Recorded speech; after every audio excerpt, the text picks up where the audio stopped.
കാസർഗോഡ് നടന്നത് അത്യന്തം ഹീനമായ കൊലപാതകമെന്ന് മുഖ്യമന്ത്രി. കൊലയാളികൾക്ക് പാർട്ടിയുടെ ഒരു പരിരക്ഷയും കിട്ടില്ല. വിവരം അറിഞ്ഞ ഉടൻ കർശന നടപടിക്ക് നിർദ്ദേശം നൽകിയതായും മുഖ്യമന്ത്രി കാസർഗോഡ് പറഞ്ഞു. കൊല്ലപ്പെട്ട യുവാക്കളുടെ വീടുകൾ സന്ദർശിക്കാനുള്ള നീക്കം കോൺഗ്രസ് ജില്ലാ നേതൃത്വത്തിന്റെ എതിർപ്പ് കാരണം മുഖ്യമന്ത്രി ഉപേക്ഷിച്ചു. കാസർഗോഡ് പാർട്ടി ഓഫീസ് ശിലാസ്ഥാപന ചടങ്ങിൽ സംസാരിച്ച മുഖ്യമന്ത്രി പ്രസംഗത്തിലുടനീളം കോൺഗ്രസിനെ രൂക്ഷമായി വിമർശിച്ചു. ഒടുവിൽ പെരിയ ഇരട്ടക്കൊലപാതകത്തെ ആവർത്തിച്ച് തള്ളിപ്പറഞ്ഞു. ആ കൊലപാതകം ഹീനമാണ്, ഒരു രീതിയിലും ന്യായീകരിക്കാൻ കഴിയാത്തതാണ്. അതുകൊണ്ട് തന്നെയാണ് തെറ്റായ ഒന്നിനെയും ഏറ്റെടുക്കേണ്ട കാര്യം പാർട്ടിക്കില്ല. എന്നാൽ ഇരട്ടക്കൊലപാതകത്തിന്റെ മറവിൽ അക്രമം നടത്തിയവർക്ക് മുന്നറിയിപ്പ് നൽകാനും പിണറായി മറന്നില്ല. ഞങ്ങൾക്ക് അക്രമം നടത്താൻ ലൈസൻസ് കിട്ടിയെന്ന് കോൺഗ്രസിന്റെ ക്രിമിനലുകൾ എഴുന്നേടിയിട്ടുണ്ട്. അതിനെ ഒന്നിനെയും ആരും തള്ളിപ്പറയുന്നത് കേട്ടില്ല. അതിനെല്ലാം പ്രോത്സാഹിപ്പിക്കുന്ന സമീപനമാണ് അവരുടെ ഭാഗത്തെടുക്കുന്നത് കാണുന്നത്. ശക്തമായ നടപടി അത്തരം അക്രമങ്ങൾക്കെതിരെയും ഉണ്ടാകും. നേരത്തെ മുഖ്യമന്ത്രി പെരിയയിൽ കൊല്ലപ്പെട്ട യുവാക്കളുടെ വീട് സന്ദർശിക്കാൻ താൽപര്യം പ്രകടിപ്പിച്ചിരുന്നു. ക്രമസമാധാന പ്രശ്നമുണ്ടാകുമെന്ന രഹസ്യാന്വേഷണ റിപ്പോർട്ടുള്ളതിനാൽ CPM പ്രാദേശിക നേതാക്കൾ കോൺഗ്രസ് ജില്ലാ നേതൃത്വവുമായി ബന്ധപ്പെട്ടു. എന്നാൽ സന്ദർശനത്തെ കോൺഗ്രസ് ജില്ലാ നേതൃത്വം എതിർത്തു. പ്രവർത്തനങ്ങൾക്ക് പരസ്യമായി തള്ളിപ്പറയുകയും രഹസ്യമായി സംരക്ഷണം നൽകുന്ന മുഖ്യമന്ത്രിയെ സ്വാഗതം ചെയ്യേണ്ട ഒരു സാഹചര്യം കാസർഗോഡ് ജില്ലയിലെ കോൺഗ്രസ് പ്രസ്ഥാനത്തിലില്ല. അതേസമയം KPCC അധ്യക്ഷൻ മുല്ലപ്പള്ളി രാമചന്ദ്രന്റെ പ്രതികരണം ഇങ്ങനെ: കരുണയുടെ ഒരംശം അദ്ദേഹത്തിന്റെ മനസ്സിൽ എവിടെയെങ്കിലും ഉണ്ടെങ്കിൽ ഇനി എന്റെ പാർട്ടി കൊലപാതക രാഷ്ട്രീയമായിട്ട് പോകില്ല. ഞങ്ങൾ ഹിംസയെ ഇനി ഉപാസിക്കില്ല. ഹിംസയുടെ രാഷ്ട്രീയത്തിന്റെ പാത ഞങ്ങൾ കൈവടിയുന്നു എന്ന് പ്രഖ്യാപിക്കേണ്ട രാഷ്ട്രീയമായ ആർജവബോധം ബഹുമാനപ്പെട്ട മുഖ്യമന്ത്രി കാണിക്കണം. മുഖ്യമന്ത്രി വീട്ടിൽ എത്തണമെന്നാണ് ആഗ്രഹമെന്ന് കൊല്ലപ്പെട്ട കൃപേഷിന്റെ അച്ഛൻ കൃഷ്ണൻ പറഞ്ഞു. എന്നാൽ കോൺഗ്രസിന്റെ പ്രാദേശിക എതിർപ്പ് അവഗണിച്ച് സന്ദർശനം വേണ്ടെന്ന് മുഖ്യമന്ത്രി തീരുമാനിച്ചു. പ്രതിഷേധമുണ്ടാകുമെന്ന സൂചനയിൽ കനത്ത പോലീസ് കാവലിലായിരുന്നു കാസർഗോഡ് ജില്ലയിൽ മുഖ്യമന്ത്രിയുടെ പരിപാടികൾ. മുഖ്യമന്ത്രിയുടെ പ്രസംഗത്തിലെ ആത്മാർത്ഥതയാണ് രാഷ്ട്രീയമായി കാസർഗോഡ് ഇപ്പോൾ ചർച്ച ചെയ്യുന്നത്. കോൺഗ്രസ് ഏതെങ്കിലും തരത്തിൽ വിട്ടുവീഴ്ചകൾക്ക് തയ്യാറാകുമോ എന്ന ചോദ്യവും പ്രസക്തം. ക്യാമറമാൻ സുമേഷ് മോറാരയ്ക്കൊപ്പം മനു ഭരത്, ന്യൂസ് 18 കാസർഗോഡ്. കാസർഗോഡ് പെരിയ ഇരട്ടക്കൊലക്കേസിൽ കൂടുതൽ പ്രതികളുണ്ടെന്ന് പോലീസ്. കൃത്യത്തിൽ പങ്കെടുത്ത 3 പേർക്കുകൂടി വീണ്ടും തെരച്ചിൽ ആരംഭിച്ചു. തെളിവെടുപ്പിൽ കൂടുതൽ ആയുധങ്ങളും പ്രതികളുടെ വസ്ത്രങ്ങളും കണ്ടെത്തി. അതിനിടെ ക്രൈംബ്രാഞ്ച് അന്വേഷണ സംഘത്തിനെതിരെ കോൺഗ്രസ് രംഗത്തെത്തി. കൃത്യത്തിനു പിന്നിൽ 7 പേര് എന്നായിരുന്നു പോലീസിന്റെ ആദ്യ നിഗമനം. എന്നാൽ കൊലപാതകത്തിനു പിന്നിൽ 3 പേർ കൂടിയുണ്ട് എന്നാണ് അറസ്റ്റിലായവർ നൽകിയ മൊഴി. ഇവർക്ക് വേണ്ടിയുള്ള തിരച്ചിൽ ഊർജിതമാക്കി. ഇന്നു നടത്തിയ തെളിവെടുപ്പിൽ 2 വാളുകൾ കൂടി കണ്ടെടുത്തു. പാക്കം, വെളുത്തോളി, പുളിക്കോൽ തറവാടിന് സമീപം തോട്ടിൽ കത്തിച്ച വസ്ത്രങ്ങളുടെ അവശിഷ്ടങ്ങളും കണ്ടെത്തി. സമീപത്തെ തെങ്ങിൻതോപ്പിൽ നിന്ന് ഒരു ഷർട്ടും കണ്ടെടുത്തു. കൊലപാതക സമയത്ത് ധരിച്ചിരുന്ന വസ്ത്രങ്ങൾ പ്രതികൾ കത്തിച്ചതായി പോലീസ് നേരത്തെ വ്യക്തമാക്കിയിരുന്നു. ലഭിച്ച വസ്ത്രങ്ങൾ ശാസ്ത്രീയ പരിശോധനയ്ക്ക് വിധേയമാക്കാനാണ് പോലീസിന്റെ തീരുമാനം. അതിനിടെ കേസ് അന്വേഷിക്കാൻ സർക്കാർ നിയോഗിച്ച S. ശ്രീജിത്തിനെതിരെ കോൺഗ്രസ് രംഗത്തെത്തി. വളരെ പ്രശസ്തമായ നമ്മുടെ പോലീസ് സേനയ്ക്ക് ആ 3 അക്ഷരത്തിന് അപമാനം വരുത്തിവെച്ച ഒരു പോലീസ് ഉദ്യോഗസ്ഥനാണ് ശ്രീമാൻ ശ്രീജിത്ത്. ഇവിടെ ഒരു DGPയുടെ ആവശ്യമില്ല. അതിന് പകരം റോബോട്ട് DGP ആയാൽ ഇതിനേക്കാൾ നല്ല നിലയിൽ കുറ്റകൃത്യങ്ങൾ കണ്ടുപിടിക്കാൻ സഹായിക്കുമെന്നാണ് എൻ്റെ വിശ്വാസം. അന്വേഷണം അട്ടിമറിക്കുന്നു എന്നാരോപിച്ച് കാഞ്ഞങ്ങാട് DYSP ഓഫീസിലേക്ക് കോൺഗ്രസ് മാർച്ച് നടത്തി. ന്യൂസ് 18 കാസർഗോഡ്. കാസർഗോഡ് ഇരട്ടക്കൊലപാതകത്തിൽ സർക്കാരിനെതിരെ K. മുരളീധരൻ. എല്ലാ വാതിലും കൊട്ടിയടച്ചാൽ നിയമം കയ്യിലെടുക്കേണ്ടിവരും. കോൺഗ്രസ് പ്രവർത്തകൻ കൊല്ലപ്പെട്ട കേസിൽ പ്രതികൾ ശിക്ഷിക്കപ്പെടുന്നില്ലെന്നും മുരളീധരൻ പറഞ്ഞു. ഏതായാലും ഷുഹൈബിനെ കൊന്നിട്ട് 1 കൊല്ലായി. നിങ്ങൾ ഇതേപോലെയാണ് കൃപേഷിന്റെയും ശരത്തിന്റെയും കാര്യം കൈകാര്യം ചെയ്യുന്നതെങ്കിൽ ഞാൻ ഒറ്റ കാര്യമേ പറയുന്നുള്ളൂ: എല്ലാ വാതിലും കൊട്ടിയടച്ചാൽ പിന്നെ നിയമം കയ്യിലെടുക്കുക എന്നുള്ള അവസ്ഥയിലേക്ക് ഞങ്ങൾ എത്തിച്ചേരും. ഹർത്താലുകൾക്കെതിരെ നിലപാട് കടുപ്പിച്ച് ഹൈക്കോടതി. കാസർഗോഡ് ഇരട്ടക്കൊലപാതകവുമായി ബന്ധപ്പെട്ട് മിന്നൽ ഹർത്താൽ നടത്തിയ യൂത്ത് കോൺഗ്രസ് സംസ്ഥാന അധ്യക്ഷൻ ഡീൻ കുര്യാക്കോസിൽ നിന്ന് നഷ്ടം ഈടാക്കാൻ കോടതി നിർദ്ദേശം നൽകി. ശബരിമല സ്ത്രീ പ്രവേശനവുമായി ബന്ധപ്പെട്ട ഹർത്താലിലെ അക്രമങ്ങളിൽ BJP നേതാക്കളും പ്രതികളാകും. ഹർത്താലുമായി ബന്ധപ്പെട്ട ഇടക്കാല ഉത്തരവ് ലംഘിച്ചെന്ന് ചൂണ്ടിക്കാട്ടി ഡീൻ കുര്യാക്കോസിനെയും UDF കാസർഗോഡ് ജില്ലാ നേതാക്കളായ MC കമറുദ്ദീൻ, ഗോവിന്ദൻ നായർ എന്നിവരെയും ഹൈക്കോടതി വിളിച്ചു വരുത്തുകയായിരുന്നു. ഹർത്താലുമായി ബന്ധപ്പെട്ട് സംസ്ഥാനത്ത് രജിസ്റ്റർ ചെയ്ത മുഴുവൻ കേസുകളിലും ഡീൻ കുര്യാക്കോസിനെ പ്രതിയാക്കാൻ കോടതി നിർദ്ദേശിച്ചു. നാശനഷ്ടങ്ങൾക്കുള്ള നഷ്ടപരിഹാരം ഡീനിൽ നിന്ന് ഈടാക്കാനും കോടതി നിർദ്ദേശിച്ചു. യൂത്ത് കോൺഗ്രസ് ഹർത്താലിൽ 189 കേസുകളാണ് രജിസ്റ്റർ ചെയ്തിരിക്കുന്നത്. പ്രാഥമിക നഷ്ടം 2,65,000 രൂപയാണ്. KSRTCക്ക് 1,10,000 രൂപയുടെ നഷ്ടമുണ്ട്. സ്വകാര്യ വ്യക്തികൾക്കുണ്ടായ നാശനഷ്ടം വിലയിരുത്താനായി ക്ലെയിം കമ്മീഷനെ നിയോഗിക്കാനും കോടതി ഉത്തരവിട്ടു. മിന്നൽ ഹർത്താൽ വിലക്കിയുള്ള ഇടക്കാല ഉത്തരവ് ശ്രദ്ധയിൽപ്പെട്ടിരുന്നില്ലെന്ന് ഡീൻ കോടതിയെ അറിയിച്ചു. എന്തുതന്നെയാണെങ്കിലും നിയമപരമായി ഈ കാര്യത്തോട് സഹകരിച്ചുകൊണ്ട് നമ്മുടേതായിട്ടുള്ള സ്റ്റാൻഡ് കോടതിയെ ബോധ്യപ്പെടുത്താൻ ശ്രമിക്കും എന്നുള്ളതാണ് ഞാൻ അന്നും പറഞ്ഞത്, ഇപ്പോഴും അത് തന്നെയാണ് പറയുന്നത്. ശബരിമല സ്ത്രീ പ്രവേശന വിഷയത്തിൽ ഹർത്താൽ നടത്തിയ BJP, Hindu Aikyavedi, Sabarimala കർമ്മസമിതി നേതാക്കൾക്കെതിരെയും കേസെടുക്കും. PS Sreedharan Pillai, KP Sasikala, MS Kumar, TP Senkumar എന്നിവർ പ്രതികളാകും. ശബരിമല ഹർത്താലിൽ 990 കേസുകളാണ് രജിസ്റ്റർ ചെയ്തിട്ടുള്ളതെന്ന് സർക്കാർ കോടതിയെ അറിയിച്ചു. പൊതുമുതലിന്റെ പ്രാഥമിക നഷ്ടം 38,52,000 രൂപയാണ്. സ്വകാര്യ വസ്തുക്കൾക്ക് 6.45 ലക്ഷവുമാണ് നഷ്ടം.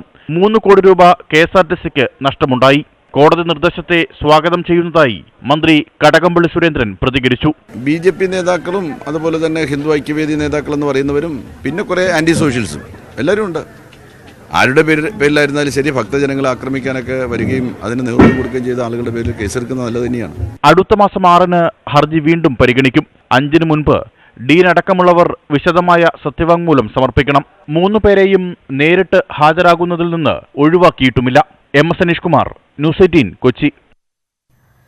SNC ലാവ്ലിൻ കേസിൽ മുഖ്യമന്ത്രി പിണറായി വിജയൻ അടക്കമുള്ളവർക്കെതിരായ CBI അപ്പീലിൽ ഏപ്രിൽ 1 അന്തിമവാദം കേൾക്കുമെന്ന് സുപ്രീംകോടതി. ഇന്ന് തന്നെ വാദം കേൾക്കാൻ കോടതി തയ്യാറായിരുന്നെങ്കിലും വിശദമായ പരിശോധന ആവശ്യമാണെന്ന് CBI അറിയിച്ചതിനെ തുടർന്നാണ് കേസ് മാറ്റിയത്. കേസ് നീട്ടിക്കൊണ്ടുപോകാനാണ് ഉദ്ദേശമെന്ന് കോടതി CBIയോട് ചോദിച്ചു. SNC ലാവ്ലിൻ കേസിൽ പിണറായി വിജയനടക്കം 3 പേരെ പ്രതിപ്പട്ടികയിൽ നിന്ന് ഒഴിവാക്കിയതിനെതിരെ CBI നൽകിയ അപ്പീലിൽ ലോക്സഭാ തിരഞ്ഞെടുപ്പ് വേളയിലാണ് സുപ്രീംകോടതിയിൽ അന്തിമവാദം നടക്കുക. CBIയും 3 ഉദ്യോഗസ്ഥരും നൽകിയ അപ്പീലുകൾ പരിഗണനയ്ക്കെത്തിയപ്പോൾ ഇന്ന് തന്നെ അന്തിമവാദം തുടങ്ങാമെന്ന് ജസ്റ്റിസ് NV രമണ അധ്യക്ഷനായ ബെഞ്ച് അറിയിച്ചു. ജനപ്രതിനിധികൾ ഉൾപ്പെട്ട കേസുകൾ വേഗത്തിൽ തീർപ്പാക്കാനുള്ള സുപ്രീംകോടതി നിർദ്ദേശവും ജഡ്ജിമാർ ചൂണ്ടിക്കാട്ടി. എന്നാൽ വിശദമായ പരിശോധന ആവശ്യമുള്ള കേസായതിനാൽ മറ്റൊരു ദിവസം അന്തിമവാദം തുടങ്ങുന്നതാണ് ഉചിതമെന്നായിരുന്നു CBIക്ക് വേണ്ടി ഹാജരായ സോളിസിറ്റർ ജനറൽ തുഷാർ മേത്തയുടെ നിലപാട്.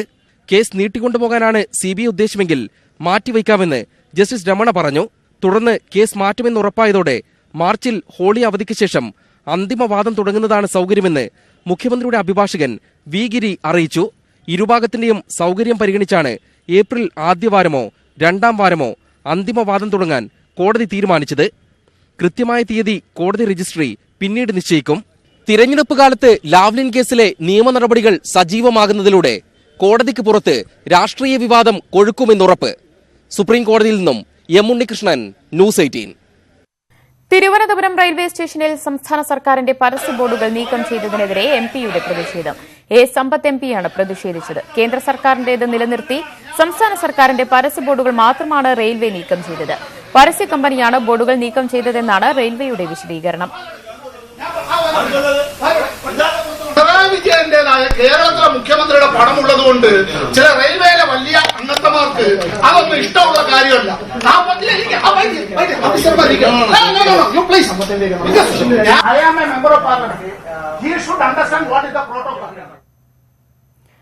തിരുവനന്തപുരത്ത് ഇമാമിന്റെ പീഡനത്തിനിരയായ പെൺകുട്ടിയെ കാണാൻ ബന്ധുക്കൾക്ക് ഹൈക്കോടതി അനുമതി നൽകി. കുട്ടിയുടെ അമ്മ ഫയൽ ചെയ്ത ഹേബിയസ് കോർപ്പസ് ഹർജി പരിഗണിച്ചാണ് നടപടി. ഇമാമിനെതിരെ മൊഴി നൽകാതിരിക്കാൻ അമ്മയും ഇളയച്ചനും പ്രേരിപ്പിച്ചതായി പെൺകുട്ടി ചൈൽഡ് ലൈനിൽ മൊഴി നൽകിയിരുന്നു. ഇതേ തുടർന്ന് അമ്മയ്ക്കെതിരെയും അന്വേഷണം നടത്തി. ബന്ധുക്കൾ വഴി പ്രതി സമ്മർദ്ദം ചെലുത്താൻ സാധ്യതയുള്ളതിനാൽ ചൈൽഡ് വെൽഫെയർ കമ്മിറ്റിയുടെ സംരക്ഷണയിലാണ് പെൺകുട്ടി. ഒളിവിൽ കഴിയുന്ന ഇമാം ഷഫീഖ് അൽ ഖാസിമിക്ക് വേണ്ടിയുള്ള തെരച്ചിൽ തുടരുകയാണ്. കെവിനെ കൊലപ്പെടുത്തിയിട്ടില്ലെന്ന് 1-ാം പ്രതി സാനു ചാക്കോ കോടതിയിൽ. മുങ്ങി മരണമാണെന്ന് പോസ്റ്റ്മോർട്ടം റിപ്പോർട്ട് ഇത് ശരിവയ്ക്കുന്നെന്നും കേസിലെ പ്രാഥമിക വാദത്തിൽ പ്രതിഭാഗം ചൂണ്ടിക്കാട്ടി. പോസ്റ്റ്മോർട്ടം റിപ്പോർട്ട് പരിഗണിച്ച് 302-ാം വകുപ്പ് റദ്ദാക്കണം. കുറ്റം ചെയ്തിട്ടില്ലെന്ന് 3-ാം പ്രതി ഇഷാനും കോടതിയിൽ പറഞ്ഞു. മറ്റ് പ്രതികളുടെ അഭിഭാഷകർ വാദത്തിന് തയ്യാറാകാതെ അവധി ചോദിച്ചു. കേസ് കോട്ടയം ജില്ലാ സെഷൻസ് കോടതി അടുത്ത മാസം 2-ന് വീണ്ടും പരിഗണിക്കും. കെവിനെ മുക്കിക്കൊന്നതാകാമെന്ന് മെഡിക്കൽ ബോർഡ് റിപ്പോർട്ട് ചൂണ്ടിക്കാട്ടി നടന്നത് ആസൂത്രിതമായ കൊലപാതകമാണെന്നാണ് പ്രോസിക്യൂഷൻ വാദം. തെരഞ്ഞെടുപ്പ് ഒരുക്കം തകൃതി.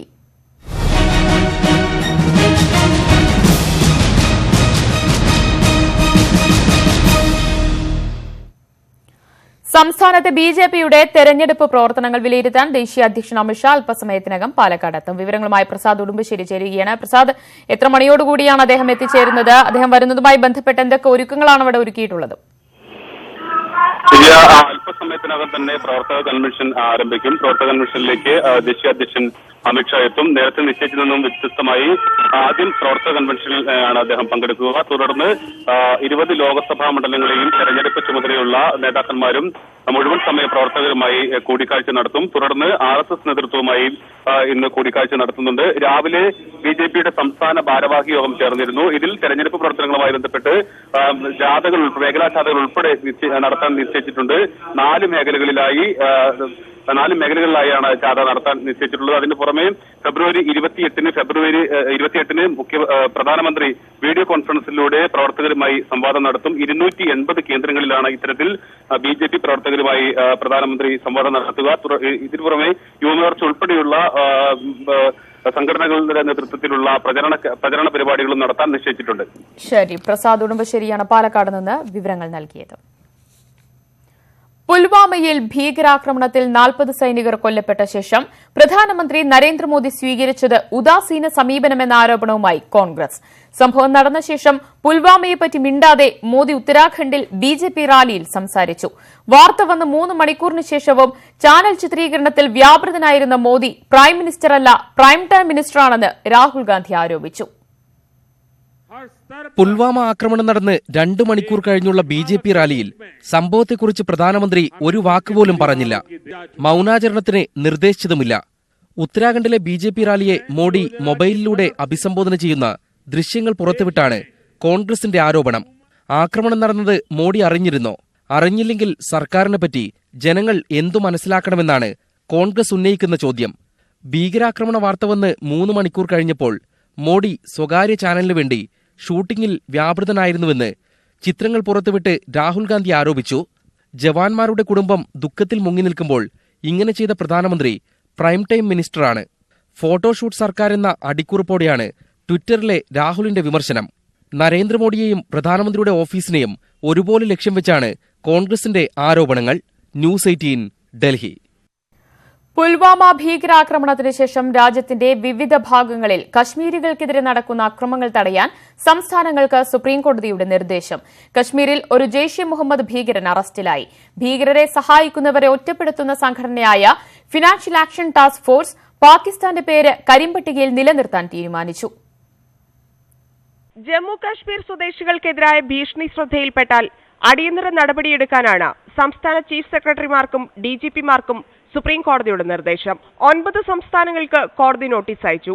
കാശ്മീർ ജനതയ്ക്ക് സംരക്ഷണം നൽകണമെന്നാവശ്യപ്പെട്ട് അഭിഭാഷകനായ താരിഖ് അദീബ് നൽകിയ ഹർജിയിലാണ് നടപടി. ഇക്കാര്യത്തിൽ സംസ്ഥാനങ്ങൾക്ക് നിർദ്ദേശം നൽകിയതായി കേന്ദ്ര സർക്കാരും കോടതിയെ അറിയിച്ചു. അതിനിടെ ഇന്നും പുൽവാമയിൽ ഭീകരരും സൈന്യവും തമ്മിൽ ഏറ്റുമുട്ടി. ഇന്നലെ രാത്രിയും വെടിനിർത്തൽ ലംഘിച്ച് പാക് സൈന്യം പലയിടത്തും ഇന്ത്യൻ പോസ്റ്റുകൾക്ക് നേരെ വെടിയുതിർത്തു. ഒരു ജെയ്ഷെ മുഹമ്മദ് ഭീകരനെ സൈന്യം അറസ്റ്റ് ചെയ്തു. ഐക്യരാഷ്ട്രസഭയുടെ സുരക്ഷാ കൌൺസിൽ പുൽവാമ ഭീകരാക്രമണത്തെ ശക്തമായി അപലപിച്ചതിൽ പ്രധാനമന്ത്രി നരേന്ദ്രമോദി നന്ദി രേഖപ്പെടുത്തി. ഭീകരതയെ നേരിടാൻ വാക്കുകൾക്കപ്പുറം പ്രവൃത്തിയാണ് വേണ്ടതെന്ന് നരേന്ദ്രമോദി ദക്ഷിണ കൊറിയയിൽ പറഞ്ഞു. The time has come for all those who believe in humanity to join hands to completely eradicate terrorist networks and their financing, supply channels and counter terrorist ideology and propaganda. ഭീകരരെ സഹായിക്കുന്നവരെ ഒറ്റപ്പെടുത്തുന്ന സംഘടനയായ ഫിനാൻഷ്യൽ ആക്ഷൻ ടാസ്ക് ഫോഴ്സ് പാകിസ്ഥാന്റെ പേര് കരിമ്പട്ടികയിൽ നിലനിർത്താൻ തീരുമാനിച്ചു. ഭീകരവാദത്തെ ചെറുക്കുന്നതിൽ പാകിസ്ഥാൻ പരാജയപ്പെട്ടുവെന്നാണ് വിലയിരുത്തൽ. പട്ടികയിൽ ഉൾപ്പെടുന്ന രാജ്യങ്ങൾക്ക് അന്താരാഷ്ട്ര ഏജൻസികളിൽ നിന്ന് ധനസഹായം ലഭിക്കില്ല. അതിനിടെ പാകിസ്ഥാൻ സൈന്യത്തിന് പ്രധാനമന്ത്രി ഇമ്രാൻഖാൻ ജാഗ്രതാ നിർദ്ദേശം നൽകിയതായി പാക് മാധ്യമങ്ങൾ റിപ്പോർട്ട് ചെയ്തു. സൈനിക ആശുപത്രികൾ അടക്കം സജ്ജമാക്കി നിർത്താൻ നിർദ്ദേശിച്ചതായാണ് റിപ്പോർട്ട്. News desk news 18. രാജ്യദ്രോഹ കുറ്റം ചുമത്തി മലപ്പുറം ഗവൺമെന്റ് കോളേജിലെ 2 വിദ്യാർത്ഥികളെ അറസ്റ്റ് ചെയ്തു. രാജ്യതാൽപര്യത്തിന് വിരുദ്ധമായ തരത്തിൽ കോളേജ് ക്യാമ്പസിൽ പോസ്റ്റർ പതിച്ചു എന്നാരോപിച്ചാണ് അറസ്റ്റ്. കോടതിയിൽ ഹാജരാക്കിയ വിദ്യാർത്ഥികളെ 3 ദിവസത്തെ പോലീസ് കസ്റ്റഡിയിൽ വിട്ടു. കാശ്മീർ വിഷയത്തിൽ രാജ്യതാൽപര്യത്തിന് വിരുദ്ധമായ പോസ്റ്ററുകൾ പതിച്ചു എന്നാരോപിച്ചാണ് അറസ്റ്റ്. മണിപ്പൂരിനും കാശ്മീരിനും സ്വാതന്ത്ര്യം നൽകണം, കാശ്മീരി ജനങ്ങൾക്ക് ഐക്യദാർഢ്യം പ്രഖ്യാപിക്കുന്നു തുടങ്ങിയ വാചകങ്ങളാണ് പോസ്റ്ററിൽ ഉണ്ടായിരുന്നത്. മലപ്പുറം ഗവൺമെന്റ് കോളേജിലെ 2ാം വർഷ ബിരുദ വിദ്യാർത്ഥികളാണ് അറസ്റ്റിലായത്.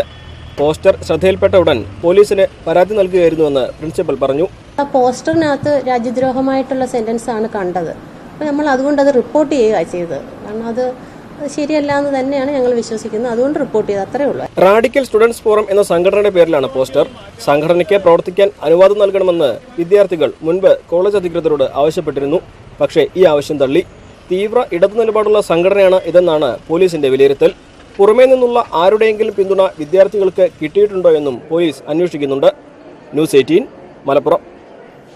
സുപ്രീം കോടതി ഉത്തരവിനെ തുടർന്ന് വനഭൂമിയിൽ നിന്ന് ഒഴിപ്പിക്കേണ്ട ആദിവാസികൾ ഉൾപ്പെടെയുള്ളവരുടെ വിശദാംശങ്ങൾ തേടി സംസ്ഥാന സർക്കാരുകൾക്ക് കേന്ദ്രത്തിന്റെ കത്ത്. ഓരോ സംസ്ഥാനത്തെയും ഒഴിപ്പിക്കൽ ഭീഷണി നേരിടുന്നവരുടെ കൃത്യമായ കണക്ക് അടിയന്തരമായി നൽകണം. ഉത്തരവിനെതിരായ എതിർപ്പ് പരിഗണിച്ച് കേന്ദ്ര സർക്കാർ സംസ്ഥാനങ്ങളുടെ യോഗം വിളിച്ചേക്കും. കേന്ദ്ര സർക്കാർ കോടതിയിൽ മൌനം പാലിച്ചതുകൊണ്ടാണ് വനാവകാശ കേസിൽ ആദിവാസികൾക്ക് തിരിച്ചടിയായ സുപ്രീം കോടതി ഉത്തരവുണ്ടായതെന്ന വിമർശനം ശക്തമാണ്. വനഭൂമിയിൽ അവകാശമില്ലെന്ന് കണ്ടെത്തിയ 16 സംസ്ഥാനങ്ങളിലെ 10 ലക്ഷത്തിലധികം കുടുംബങ്ങളെ തിരഞ്ഞെടുപ്പിന് തൊട്ടുമുമ്പ് ഒഴിപ്പിക്കുന്നത് രാഷ്ട്രീയ തിരിച്ചടിയാകുമെന്ന ഭയം കേന്ദ്രത്തിനുമുണ്ട്.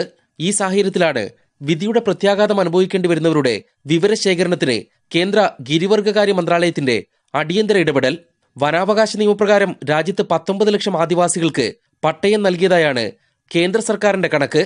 ഓരോ സംസ്ഥാനത്തും പട്ടയം നിഷേധിച്ചത് എത്ര പേർക്ക്? ഇതിൽ ആദിവാസികളുമല്ലാത്തവരും എത്ര പേർ? എന്തുകൊണ്ടാണ് പട്ടയം നിഷേധിച്ചത് എന്നീ വിവരങ്ങൾ അറിയിക്കാൻ മന്ത്രാലയം സെക്രട്ടറി സംസ്ഥാനങ്ങളോട് ആവശ്യപ്പെട്ടു. വൻതോതിൽ ആൾക്കാരെ ഒഴിപ്പിക്കേണ്ടി വന്നാൽ ഉത്തരവിനെതിരെ സാധ്യമായ എല്ലാ നടപടികളും പരിഗണിക്കുമെന്നാണ് സർക്കാർ വൃത്തങ്ങൾ നൽകുന്ന സൂചന. വിവരങ്ങൾ ലഭിച്ച ശേഷം തുടർ നടപടികൾ ചർച്ച ചെയ്യാൻ സംസ്ഥാനങ്ങളുടെ യോഗം വിളിക്കും. കേരളത്തിൽ നിന്ന് 894 കുടുംബങ്ങളാണ് ഒഴിപ്പിക്കൽ ഭീഷണി നേരിടുന്നത്. ന്യൂസ് 18 ഡൽഹി. തിരുവനന്തപുരം അന്താരാഷ്ട്ര വിമാനത്താവളത്തിന്റെ ലേലത്തിന് ദിവസങ്ങൾ മാത്രം ശേഷിക്കെ ലക്ഷങ്ങൾ ചെലവിട്ട് നടത്തിയ ഉദ്ഘാടനത്തിനെതിരെ ജീവനക്കാർ. പുതുതായി നിർമ്മിച്ച എയ്റോ ബ്രിഡ്ജ് ഉൾപ്പെടെ ഉദ്ഘാടനം ചെയ്യുന്നതിന് 24 ലക്ഷത്തോളം രൂപ ചെലവിട്ടതായി പ്രതിഷേധക്കാർ പറഞ്ഞു. ഗവർണർ ജസ്റ്റിസ് പി സദാശിവം പങ്കെടുത്ത ചടങ്ങിൽ നിന്നാണ് ജീവനക്കാർ വിട്ടുനിന്നത്. കനത്ത പ്രവർത്തന നഷ്ടത്തെ തുടർന്നാണ് രാജ്യത്തെ 6 വിമാനത്താവളങ്ങൾ ലേലം ചെയ്യാൻ കേന്ദ്ര സർക്കാർ തീരുമാനിച്ചത്. 28-നാണ് ലേലം. ലേല നടപടിക്ക് ദിവസങ്ങൾ മാത്രം ശേഷിക്കെ ലക്ഷങ്ങൾ ചെലവിട്ട് നടത്തിയ ഉദ്ഘാടനത്തിനെതിരെയാണ് ജീവനക്കാർ രംഗത്തെത്തിയത്. ഒരാഴ്ച പോലും സമയമില്ല ഈ എയർപോർട്ട് വേറൊരു പ്രൈവറ്റ് പാർട്ടിക്ക് ഹാൻഡ് ഓവർ ചെയ്യാൻ. അങ്ങനെ ഇരിക്കുന്ന ഒരു അവസരത്തിലാണ് ഇതിന്റെ ഉദ്ഘാടനം നടത്തി നമ്മളെ വിഡ്ഢികളാക്കിക്കൊണ്ട് ജീവനക്കാരെ ഒന്നടങ്കം എയർപോർട്ട്സ് അതോറിറ്റിയിലെ ജീവനക്കാരെ ഒന്നടങ്കം മിണ്ടികളാക്കിക്കൊണ്ടാണ് ഈ മന്ത്രി ഇപ്പോൾ ഇനാഗുറേഷൻ ചെയ്തത്. അതിലാണ് ഞങ്ങൾ പ്രതിഷേധിക്കുന്നത്. തിരുവനന്തപുരം വിമാനത്താവളത്തിന് വേണ്ടി സംസ്ഥാന സർക്കാരിന്റേതുൾപ്പെടെ 3 ബിഡുകളാണ് സമർപ്പിക്കപ്പെട്ടത്. കനത്ത നഷ്ടത്തെ തുടർന്ന് കഴിഞ്ഞ 2 മാസത്തിനിടെ 5 വിമാന കമ്പനികൾ തിരുവനന്തപുരത്ത് നിന്നുള്ള സർവീസുകൾ അവസാനിപ്പിച്ചിരുന്നു. 2 വർഷത്തിലധികമായി കാർഗോ യൂണിറ്റും പ്രവർത്തിക്കുന്നില്ല. 6 മാസം മുൻപ് പൂട്ടിയ ഡ്യൂട്ടി ഫ്രീ ഷോപ്പ് തുറക്കുന്ന കാര്യത്തിലും തീരുമാനമായില്ല. ഗവർണർ ജസ്റ്റിസ് പി സദാശിവം പങ്കെടുത്ത ചടങ്ങിൽ നിന്നാണ് ജീവനക്കാർ വിട്ടുനിന്നത്. പരിപാടിയിലേക്ക് ക്ഷണിച്ചെങ്കിലും മന്ത്രി കടകംപള്ളി സുരേന്ദ്രനും എത്തിയില്ല. ന്യൂസ് 18 തിരുവനന്തപുരം.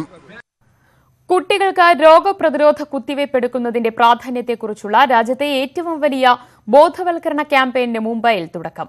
നെറ്റ്വർക്ക് 18-നും സെറം ഇൻസ്റ്റിറ്റ്യൂട്ട് ഓഫ് ഇന്ത്യയും സംയുക്തമായി സംഘടിപ്പിച്ച ക്യാമ്പയിന് ബോളിവുഡ് നടി കരീന കപൂർ ഉൾപ്പെടെ നിരവധി പ്രമുഖർ പിന്തുണ അറിയിച്ചിട്ടുണ്ട്. രാജ്യത്തെ കുട്ടികൾക്ക് രോഗപ്രതിരോധ കുത്തിവയ്പ് എടുക്കുന്നതിന്റെ പ്രാധാന്യത്തെക്കുറിച്ചുള്ള ദേശവ്യാപക ക്യാമ്പയിനാണ് തുടക്കമായത്. ആരോഗ്യമുള്ള പ്രതിരോധശേഷിയുള്ള ഇന്ത്യ എന്നാണ് ക്യാമ്പയിന്റെ പേര്. രോഗപ്രതിരോധ കുത്തിവയ്പ്പുകളുടെ ആവശ്യകതയെക്കുറിച്ച് മാതാപിതാക്കളെ ബോധവൽക്കരിക്കുകയാണ് ലക്ഷ്യം. രോഗപ്രതിരോധ ശക്തി വർദ്ധിക്കാൻ പോഷക ഗുണമുള്ള ഭക്ഷണം കുട്ടികൾ കഴിക്കുന്നതിന്റെ പ്രാധാന്യത്തെക്കുറിച്ചും ബോധവൽക്കരണം ഉണ്ടാകും. So we thought that we'd go for a nationwide campaign to create awareness and change the mindset, which we've very nicely partnered with TV18 to do that, and that was the idea behind the whole campaign. Network 18-നും serum institute of ഇന്ത്യയും സംയുക്തമായി സംഘടിപ്പിച്ച campaign ആരംഭിച്ചത് മുംബൈയിലാണ്. ബോളിവുഡ് നടി കരീന കപൂറാണ് ക്യാമ്പയിന്റെ brand ambassador. विविध മേഖലകളിലെ പല പ്രമുഖരും ഈ ക്യാമ്പയിനുമായി ചേർന്ന് പ്രവർത്തിക്കുന്നുണ്ട്. सारे पेरेंट्स को मैं यही कहना चाहती हूँ that I am hoping that my voice will make a difference to come outside, come out there in hordes, in large numbers, get your child immunized, get your child vaccinated. ലോകാരോഗ്യ സംഘടന പറയുന്നത് എന്തുകൊണ്ട് ആരോഗ്യമുള്ള പ്രതിരോധശേഷിയുള്ള ഇന്ത്യ പ്രധാനമാണ്? മാരകമായ അസുഖങ്ങളിൽ നിന്ന് കുട്ടികളെ സംരക്ഷിക്കാൻ രോഗപ്രതിരോധ കുത്തിവയ്പ് ആവശ്യമാണ്. കൃത്യമായ കുത്തിവയ്പിലൂടെ 20 മുതൽ 30 ലക്ഷം കുഞ്ഞുങ്ങളുടെ ജീവനാണ് രക്ഷിക്കുന്നത്. കുത്തിവയ്പ് ലഭിക്കാത്തതിനാൽ ഇന്നും 5 ലക്ഷത്തിലധികം കുട്ടികൾക്ക് ജീവൻ നഷ്ടപ്പെടുന്നു. രാജ്യത്തെ കുട്ടികളുടെ ആരോഗ്യകരമായ ശോഭനമായ ഭാവിക്കായി ഈ ക്യാമ്പയിനിൽ ഭാഗമാകണമെന്ന് നെറ്റ്വർക്ക് 18 അഭ്യർത്ഥിക്കുന്നു. Bureau report, news 18. കൊച്ചിയിൽ നടക്കുന്ന ഇന്റർനാഷണൽ അഡ്വർടൈസിംഗ് അസോസിയേഷൻ ഉച്ചകോടിയിൽ തരംഗമായത് സോഫിയ എന്ന റോബോട്ട്. ചോദ്യങ്ങൾക്ക് ഉരുളൈക്കുപ്പേരി പോലെ സോഫിയ മറുപടി നൽകി. കേവലം ഒരു യന്ത്രമനുഷ്യനാണ് സോഫിയ എന്ന് കരുതിയാൽ തെറ്റി. നിർമ്മിത ബുദ്ധിയിൽ അധിഷ്ഠിതമായ ലോകത്തെ നൂതനമായ കണ്ടുപിടുത്തം. 50-ലധികം ഭാവഭേദങ്ങൾ മുഖത്ത് നൊടിയിടിയിൽ മിന്നിമറയും. Saudi Arabian പൗരത്വമുണ്ട് സോഫിയയ്ക്ക്. അവതാരകയുടെ ചോദ്യങ്ങൾക്ക് മലയാളത്തിൽ നന്ദി ചൊല്ലി തുടക്കം. കൊച്ചി പെരുത്തിഷ്ടം. യന്ത്രമനുഷ്യനായതുകൊണ്ട് തന്നെ കൂടുതൽ ഇഷ്ടമായത് യോഗ സ്ഥലത്തെ വൈഫൈ നെറ്റ്വർക്കാണ്. This Grand Hyatt has fast Wi-Fi, plenty of electrical outlets, and not many staircases. I love all the people I've met so far. This is an exciting city. 600 years ago, it was a hub for the international spice trade, and now it's a hub for international business. I'm grateful to be here. As the locals say, Nanny. മനുഷ്യനും യന്ത്രമനുഷ്യനും തമ്മിലുള്ള വ്യത്യാസം Sophia ഇങ്ങനെ വിശദീകരിക്കും. നിർമ്മിത ബുദ്ധിയുടെ പരകോടിയിൽ യന്ത്രമനുഷ്യർ സ്ഥാപന ഉടമകളാകുമോ? മനുഷ്യനുമായുള്ള സൗഹൃദത്തെ Sophia കാണുന്നത് ഇങ്ങനെ. ഉച്ചകോടിക്കെത്തിയ പ്രതിനിധികൾക്ക് സോഫിയയ്ക്കൊപ്പം സെൽഫി എടുക്കുന്നതിനും അവസരമുണ്ടായിരുന്നു. ഹോങ്കോങ് ആസ്ഥാനമായ ഹാൻസൺ റോബോട്ടിക്സ് ആണ് സോഫിയയുടെ നിർമ്മാതാക്കൾ. ന്യൂസ് 18 കൊച്ചി. സ്പോർട്സ്. ലോകകപ്പ് ക്രിക്കറ്റിൽ പാകിസ്ഥാനുമായി കളിക്കുന്നത് സംബന്ധിച്ച തീരുമാനം സർക്കാർ നിലപാട് അറിഞ്ഞ ശേഷമെന്ന് BCCI. ഡൽഹിയിൽ ഇന്ന് ചേർന്ന ഉന്നതാധികാര സമിതി യോഗം ഇക്കാര്യം വിശദമായി ചർച്ച ചെയ്തു. സുരക്ഷാ പ്രശ്നങ്ങൾ ICCയെ അറിയിക്കുമെന്ന് ഉന്നതാധികാര സമിതി ചെയർമാൻ വിനോദ് റായ് പറഞ്ഞു. ഭീകരതയെക്കുറിച്ചുള്ള ആശങ്ക ICCയിലെ മറ്റ് അംഗരാജ്യങ്ങളെയും അറിയിക്കും. ഈ വർഷത്തെ IPL ഉദ്ഘാടന ചടങ്ങ് റദ്ദാക്കാനും യോഗത്തിൽ ധാരണയായി. ഈ തുക പുൽവാമ ഭീകരാക്രമണത്തിൽ മരിച്ചവരുടെ കുടുംബങ്ങൾക്ക് നൽകുമെന്നും വിനോദ് റായ് അറിയിച്ചു. പാകിസ്ഥാനെതിരായ ക്രിക്കറ്റ് മത്സരങ്ങളിൽ നിന്ന് ഇന്ത്യ പിന്മാറരുതെന്ന് കോൺഗ്രസ് നേതാവ് ശശി തരൂർ. 1999-ൽ കാർഗിൽ യുദ്ധസമയത്തും ഇന്ത്യ പാകിസ്ഥാനുമായി ലോകകപ്പിൽ കളിച്ചു ജയിച്ചു. മത്സരിക്കാതെ പിന്മാറുന്നത് കീഴടങ്ങലാണെന്നും തരൂർ പറഞ്ഞു. At the height of the Kargil war in 1999, India played Pakistan in the Cricket World Cup. To forfeit the match this year, as so many are clamouring for, would not just cost 2 points. It would be worse than a surrender, since it would be defeat. ഡൽഹിയിൽ നടക്കുന്ന shooting ലോകകപ്പിൽ പാക് താരങ്ങൾക്ക് visa അനുവദിക്കാത്തതിൽ ഇന്ത്യക്കെതിരെ കടുത്ത നടപടിയുമായി രാജ്യാന്തര Olympic committee. കായികമേളകൾക്ക് ആതിഥ്യം വഹിക്കാനുള്ള ഇന്ത്യയുടെ അപേക്ഷകൾ പരിഗണിക്കേണ്ടതില്ലെന്ന് IOC തീരുമാനിച്ചു. പ്രധാന ടൂർണമെന്റുകൾ ഇന്ത്യക്ക് അനുവദിക്കരുതെന്ന് വിവിധ കായിക സംഘടനകളോടും IOC ആവശ്യപ്പെട്ടു. പാക് താരങ്ങൾക്ക് വിസ നിഷേധിച്ച നടപടി ഒളിമ്പിക് ചട്ടങ്ങളുടെ ലംഘനമാണെന്ന് IOC ചൂണ്ടിക്കാട്ടി. എല്ലാ രാജ്യങ്ങളിലെയും താരങ്ങൾക്ക് പങ്കെടുക്കാൻ കഴിയുമെന്ന് സർക്കാർ രേഖാമൂലം അറിയിച്ച ശേഷം ഇന്ത്യക്ക് വേദി അനുവദിക്കുന്നത് പരിഗണിക്കാമെന്നാണ് ഒളിമ്പിക് കമ്മിറ്റി നിലപാട്. ഒളിമ്പിക്സ് അടക്കമുള്ള വലിയ കായികമേളകൾക്ക് ആതിഥ്യം വഹിക്കാനുള്ള ഇന്ത്യൻ ശ്രമങ്ങൾക്ക് തിരിച്ചടിയാണ് രാജ്യാന്തര ഒളിമ്പിക് കമ്മിറ്റിയുടെ തീരുമാനം.